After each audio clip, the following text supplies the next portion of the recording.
Magandang gabi po sa lahat ng ating mga kababayan. Narinig ko sumisigaw kanina ng We Are One. Sigaw nga, We Are One! We Are One! Balik na lang.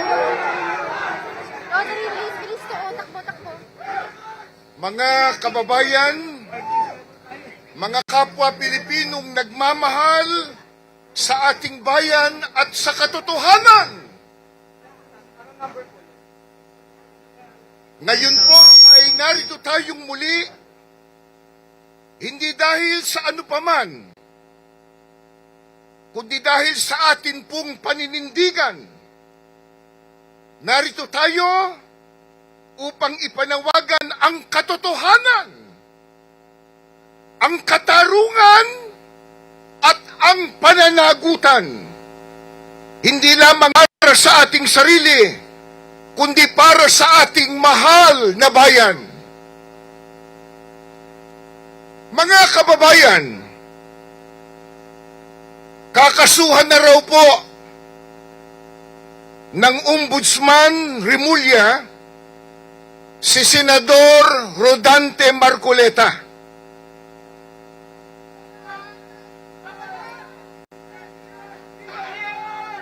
Ikakaso daw po ay indirect bribery, plunder, mga kasong mabibigat, mga kasong magkukulong sa isang inosenteng tao.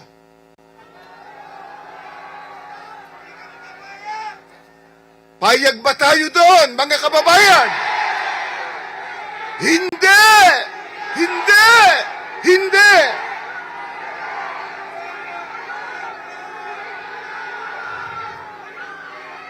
Meron pong napakalaking tanong. Bakit po si Marcoleta?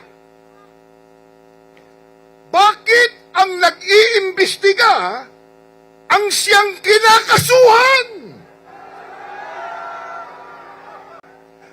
Bakit ang naglalantad ng katotohanan ang siya nilang pinag-iinitan? Hindi po ba't ang COMELEC mismo ang nag-absuelto kay Marcoleta sa isyung ito? Hindi po ba pinatunayan na ng COMELEC na walang nilabag na batas si Marcoleta at sa natanggap niyang pinansyal na tulong mula sa mga pribadong individual? Kung ang pagtanggap ng campaign funds ay basihan ng plunder, bakit si Marcoleta lang?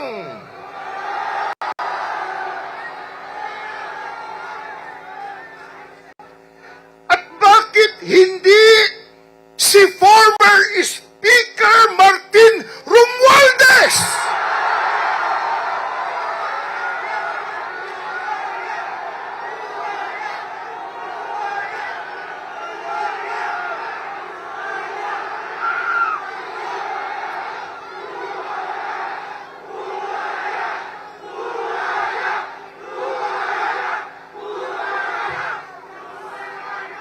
Bakit hindi siya ang kasuhan ng plunder? Yayamang tila umamin na siya nang siya ay lumabas sa isang video at nagdawit pa sa ehekutibo sa naganap na napaka-anomalyang flood control projects. Tila inamin na niya. Nagdamay pa nga siya sa executive department.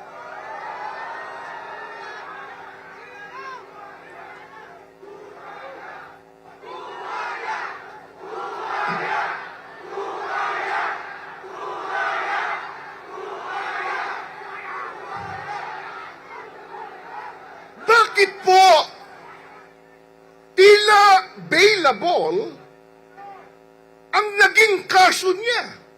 Samantalang si Marcoleta plunder agad.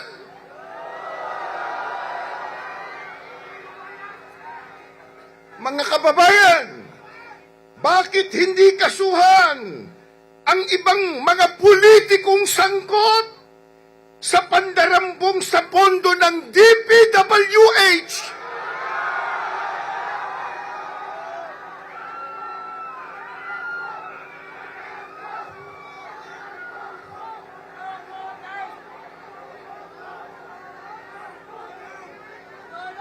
Ang dinambong nilang pondo ng DPWH ginamit sa kampanya ng ilang senador ngayon na nasa mayurya. Alam na alam nila kung sino sila, kaya takot na sila po ay maimbestigahan.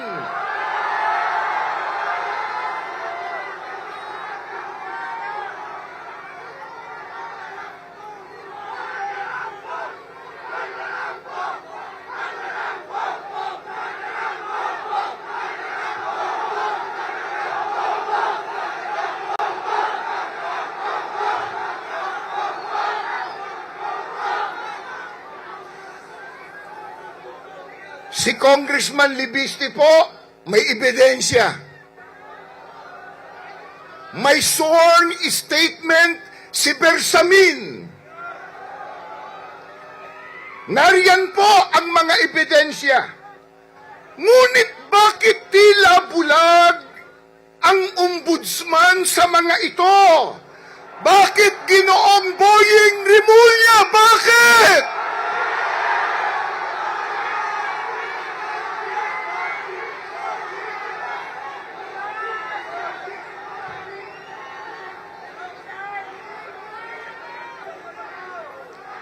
Kaya mga kaibigan at mga kababayan, simple lang ang ating tanong.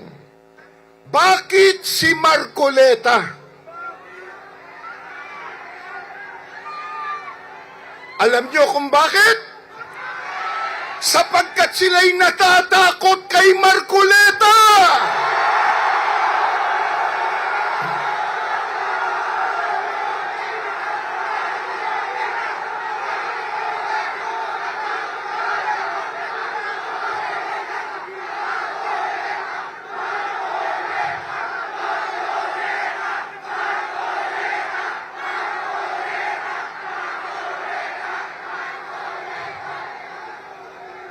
Natatakot po sila na igiit ni Marcoleta ang imbestigasyon sa pinakamalaking nakawan sa kasaysayan ng ating bansa, ang flood control scandal.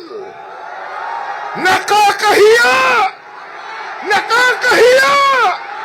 Nakakahiya!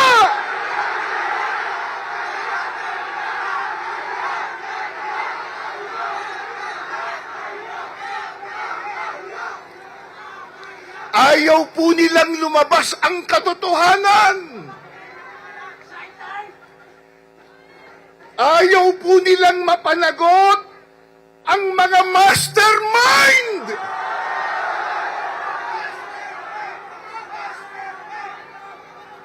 Kaya gagamitin po nila ang kapangyarihan ng ombudsman. Gagamitin po ang sandigang bayan upang takutin, upang patahimikin, upang buksain ang sinumang magsisilbing hadlang sa kanilang kabugtutan. Napakasama! Napakasama! Napakasama!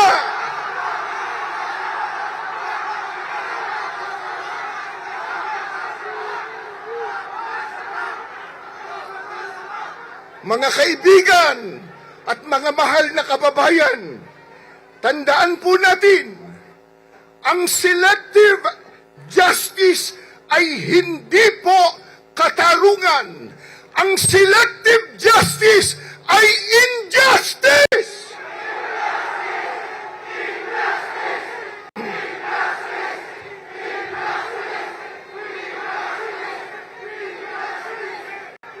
Ito po ay isang kasangkapan sa pananakot upang pagtakpan nila ang katotohanan. Papayag ba tayo?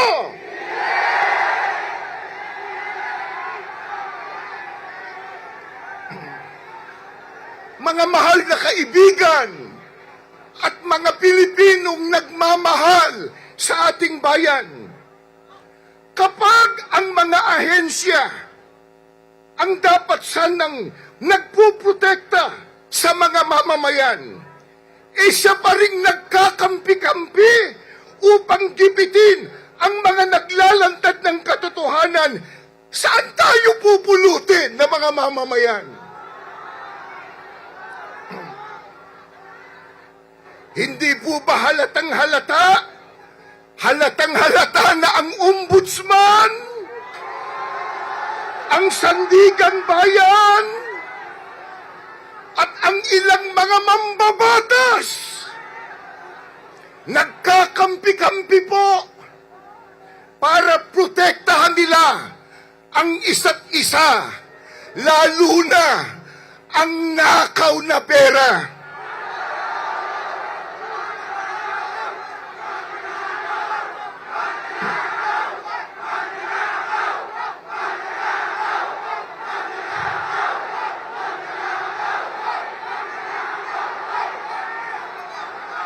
Hindi lamang po nagkakampi-kampi para protektahan ang isa't isa upang hindi po matukoy ang utak ng korupsyon. Mastermind!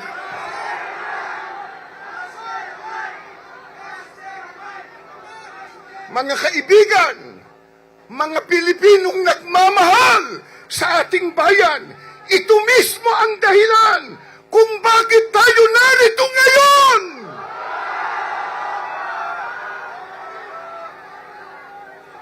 Hindi tayo papayag na ang katotohanan ay ilibing ng kasinungalingan.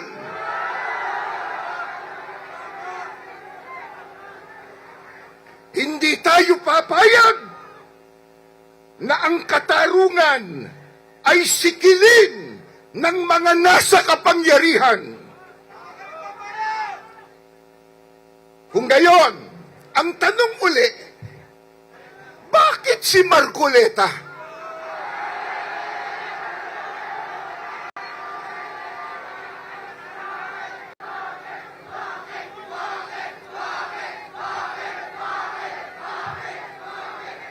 May karugtong yun eh. Bakit si Marcoleta?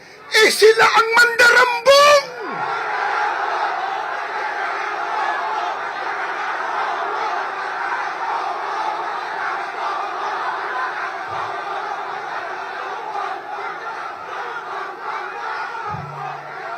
Kaya si Marcoleta, si Senador Marcoleta, dapat ipagsanggalang ang mga kurakot ang dapat kasuhan!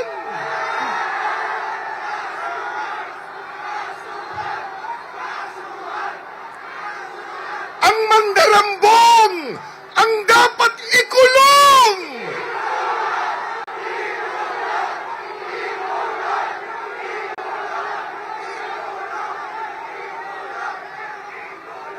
Kaya mga kababayan at mga Pilipinong nagmamahal sa ating bayan, ang panawagan nating lahat ay napakalinaw.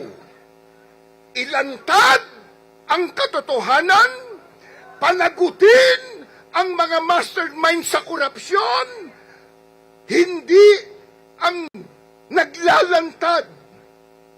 Pairalin po natin ang hustisya.